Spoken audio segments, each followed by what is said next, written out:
I'm ecstatic about it. It's going to change the way we do our podcasts, and I think it'll be the same for many, many people. There's nothing on the market like this. That's the first review of the RØDECaster Pro, which looks a beautiful and highly powered device.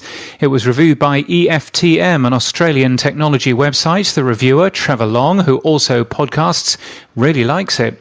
Megaphone's website has a new look and a new logo. The podcast host is based in Washington, D.C. and Brooklyn in New York, and it powers 1,200 shows.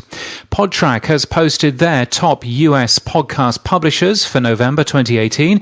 New in this chart is a verified tick, showing subscribers to Podtrac's verified measurement service, which appears to have been set up in direct response to impending IAB certification from other companies. We'd like to compare them with October 2018's figures, but Podtrac appear to have overwritten those.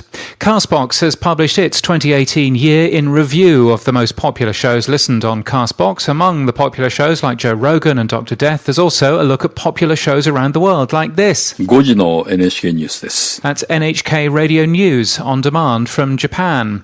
Pacific Content has also posted a look back at 2018 from an industry point of view.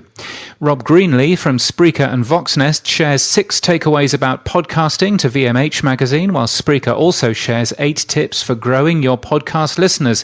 Not literally, we hope, since Rob listens occasionally, and he's pretty tall already.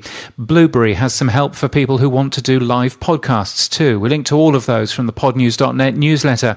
The CBC has put out an RFP for international sales representation for their podcasts, and if you want to mess about with NPR's consumption analytics spec, RAD, we added a test audio file with lots of RAD tags in it the other day, and we've also now linked to the tail of our RAD tracking server log, so you can see what we get at the other end. We hope it's useful.